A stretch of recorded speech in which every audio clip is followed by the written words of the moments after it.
Olá, boa tarde. Meu nome é Thalita Campbell. Eu sou bióloga e designer e trabalho com biomimética há 10 anos. Eu comecei a trabalhar com isso em 2011 no escritório de design que eu trabalho até hoje, que é a Tátil Design. Quero agradecer por poder fazer a abertura desse segundo fórum de biônica e biomimética, porque o primeiro, em 2019, eu estava presente presencialmente, né, com todo mundo por perto, e foi muito legal conhecer vários trabalhos no assunto e um monte de pesquisa, porque realmente é um campo novo e eu fico muito feliz de ver o desenvolvimento dele no meio acadêmico. E até por a gente estar no ambiente acadêmico, eu quis trazer um olhar mais do escritório de design, né, da bancada de design. E então, hoje eu vim falar um pouco sobre a biomimética em processos criativos, tentando trazer um pouco da transversalidade que eu sinto que ela é capaz de funcionar dentro de uma dinâmica de um projeto que sai para o cliente.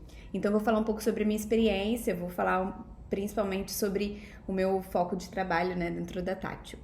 Bom, quando eu entrei na Tátil em 2011, eu já entrei porque estavam buscando uma bióloga que conseguisse dialogar um pouco mais perto com o design, para que eu conseguisse, de certa forma, traduzir um relatório que era um grupo de organismos inspiradores que respondia uma pergunta guia para a gente criar um conjunto de embalagens para um cliente.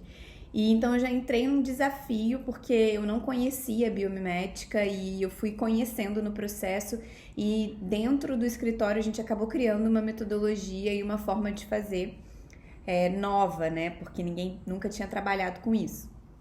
Então, de 2011 até hoje, eu vejo como algumas coisas a gente foi mudando e adaptando, tanto para a realidade de cada projeto, para a natureza de cada projeto, mas principalmente também pelo amadurecimento da nossa visão do que a biomimética significa.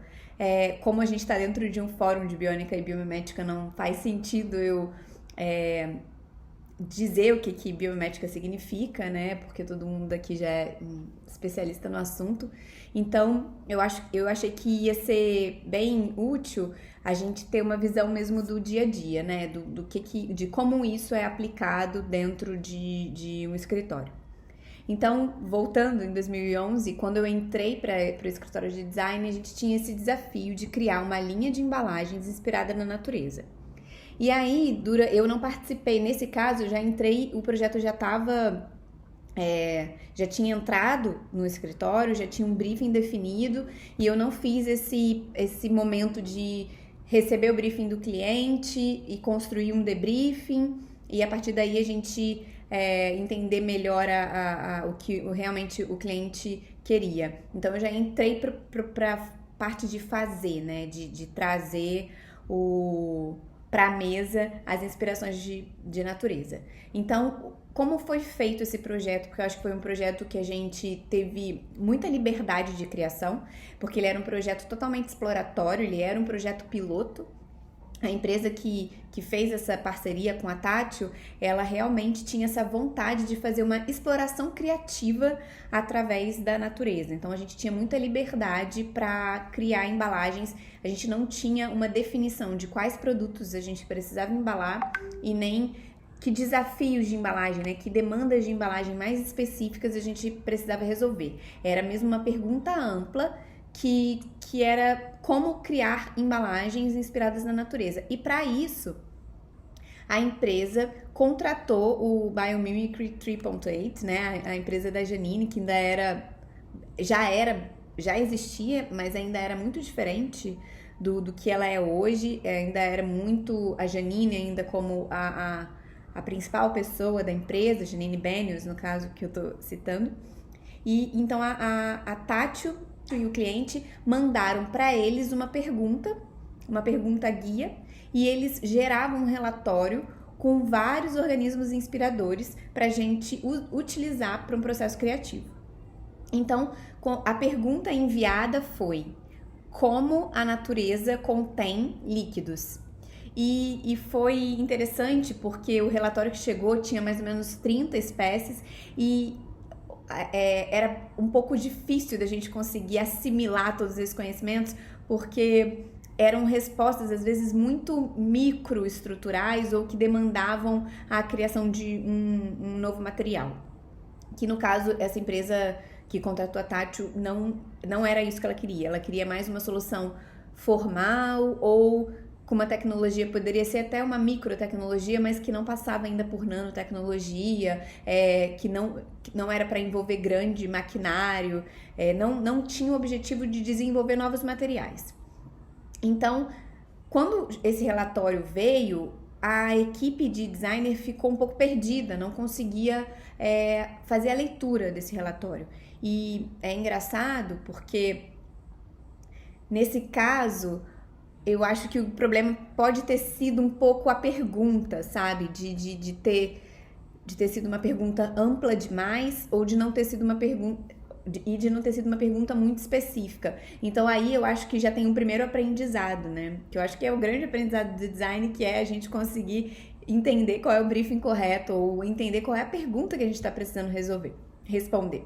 E para a biomimética isso é uma coisa chave, é o ponto de partida fundamental. Se a gente for pensar num processo de metodológico que a gente usa muito inspirado na Janine Benyus, né, do Biomimicry 3.8, citando ele de novo, que a gente tem duas formas, que seria a primeira, a gente tem uma demanda de design e ir buscar as respostas na natureza, ou ter uma resposta da natureza e ir buscando qual problema essa solução natural pode auxiliar para os processos criativos. Nesse caso, a gente tinha uma pergunta para a natureza e quando a gente teve esse relatório que era muito amplo e a gente não conseguia muito usar mesmo, sabe? A gente não conseguia usar muito esse relatório, ele ficou pouco palpável, a gente precisou parar para pensar e entender o que a gente ia fazer.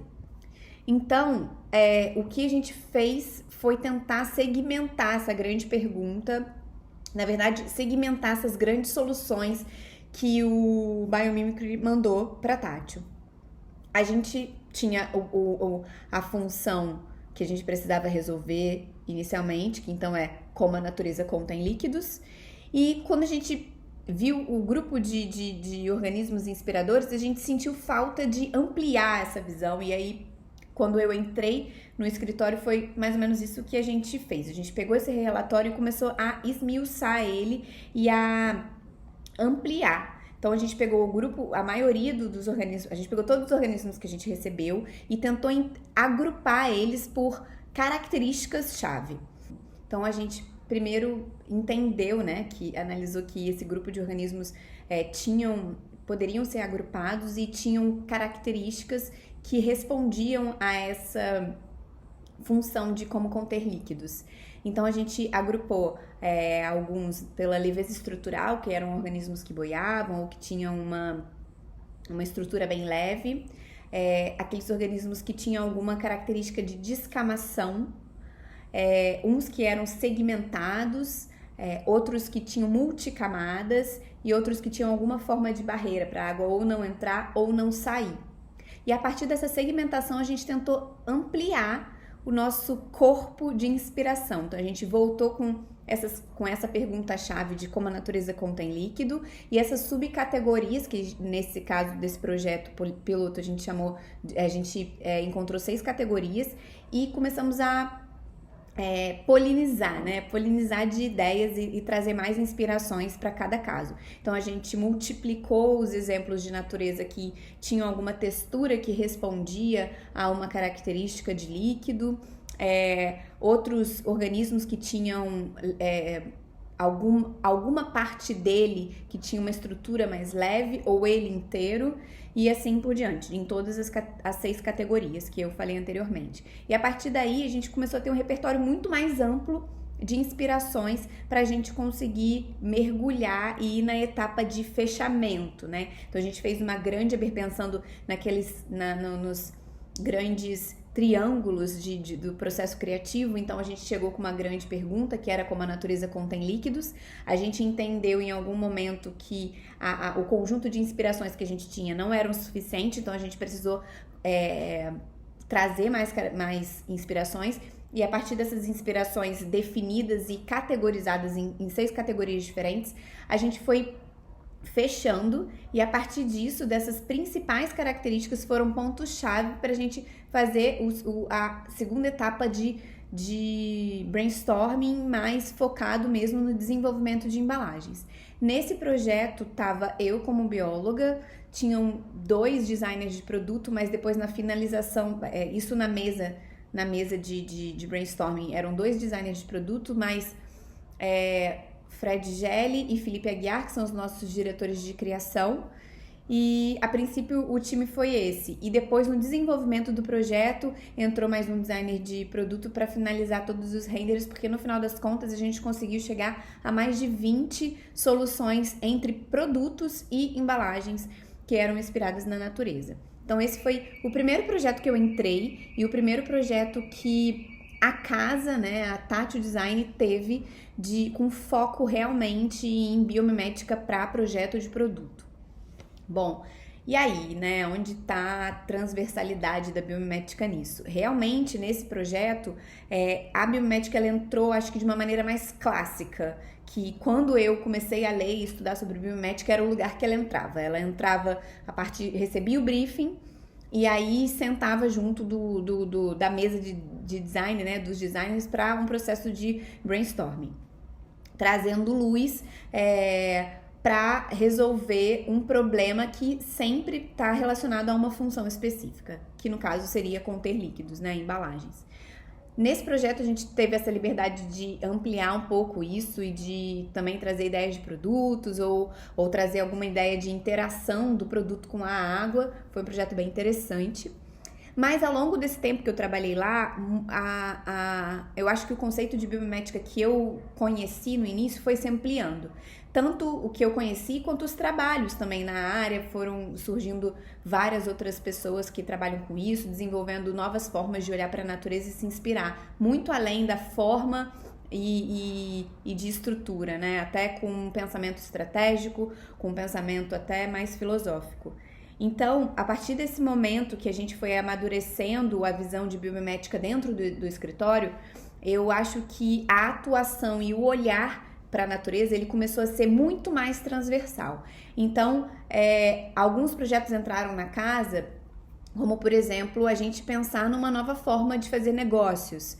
E aí, nesse momento, a gente entra com a biomimética com uma outra abordagem.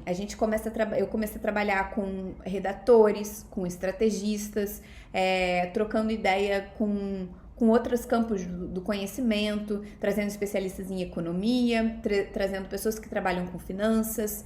A gente também chegou a pensar e a desenvolver alguns projetos de pensar como a natureza pode inspirar uma organização se estruturar. Como seriam as trocas de informação entre os colaboradores, como seria um fluxo de nutrientes, um fluxo de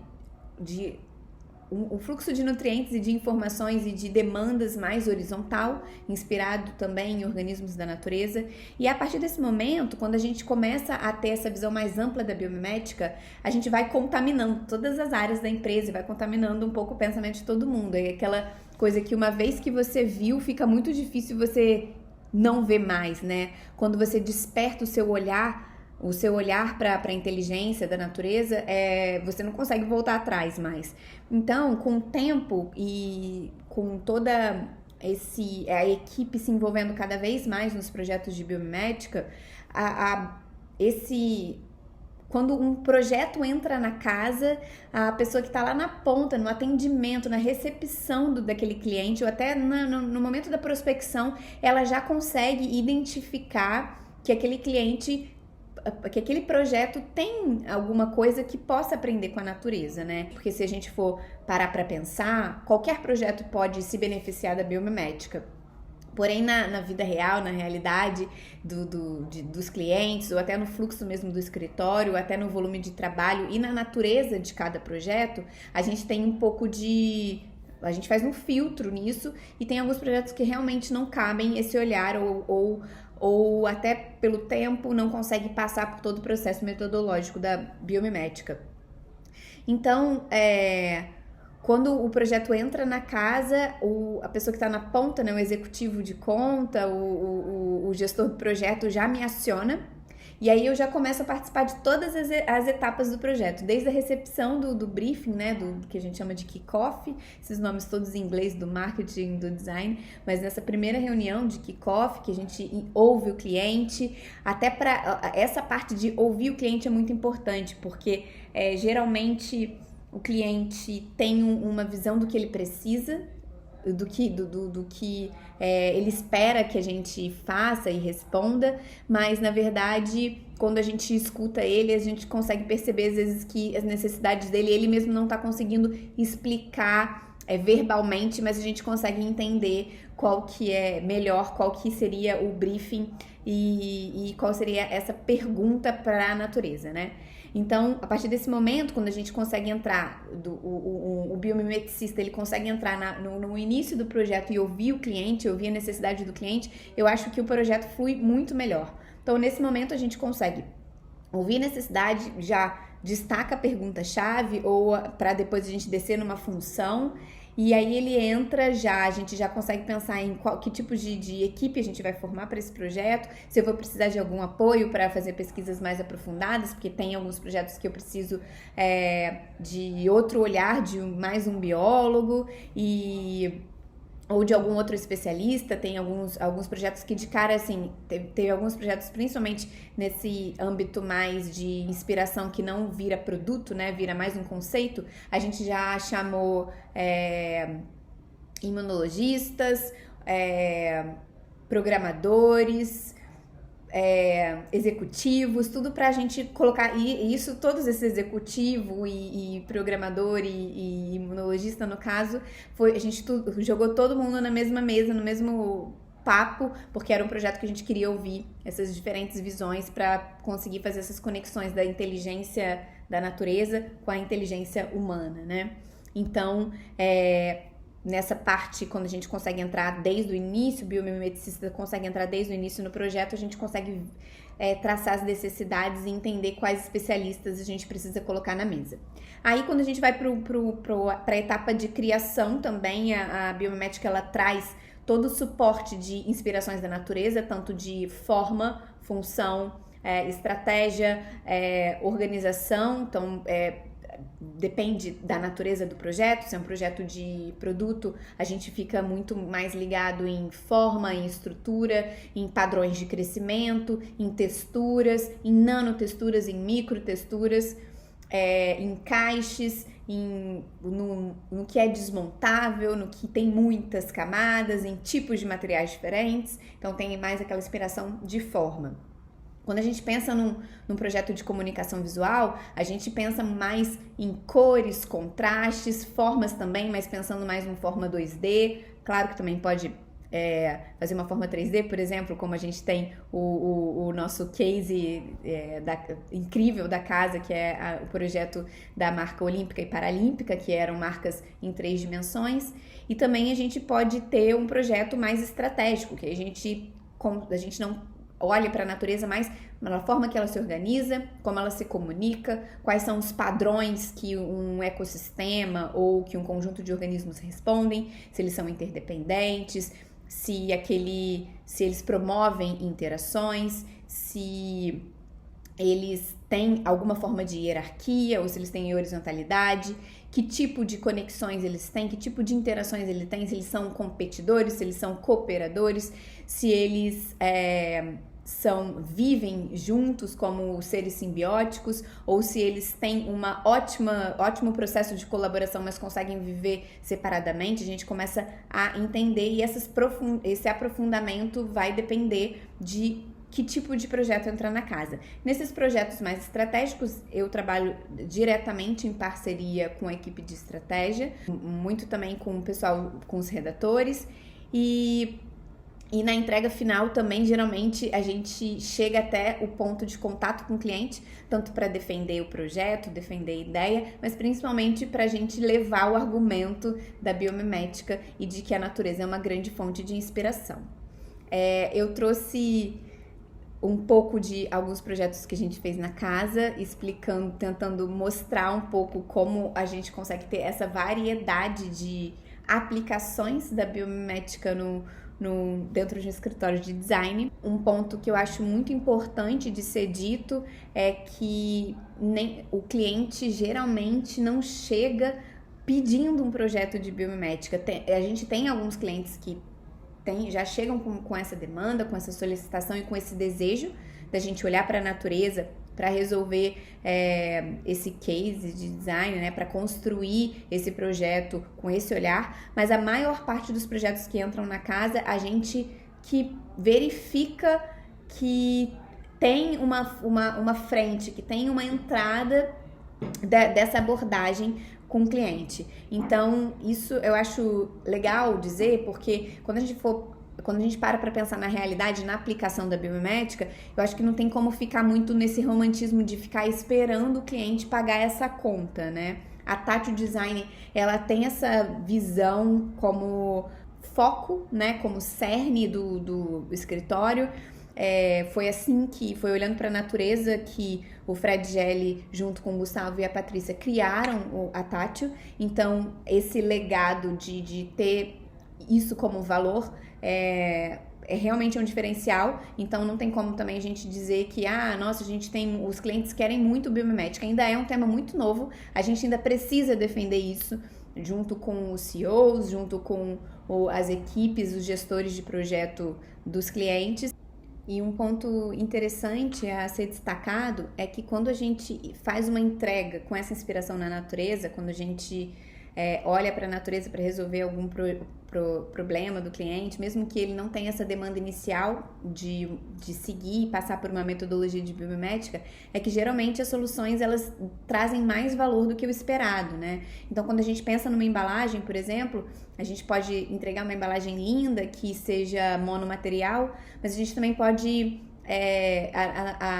o olhar sistêmico e completo e ótimo, né? Pensando sempre na adaptabilidade que a natureza nos traz, né, esse olhar, a gente também consegue entregar, às vezes, uma embalagem com menos material, que seja mais leve, que consiga passar por um processo produtivo com menos maquinário, ou substituir por um maquinário mais barato, usar materiais que tenham um ciclo de reciclabilidade melhor, que ele consiga realmente entrar numa cadeia de reciclagem.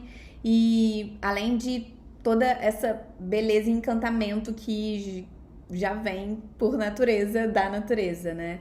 Então eu acho isso muito incrível. É aquilo, né? A natureza está 3,8 bilhões de anos pensando, pesquisando e desenvolvendo soluções para diferentes contextos, para diferentes desafios da vida, e nós como humanos só nos resta mesmo beber na fonte desses mais de 1 milhão de espécies que a gente tem vivas e ainda com registro fóssil por aí.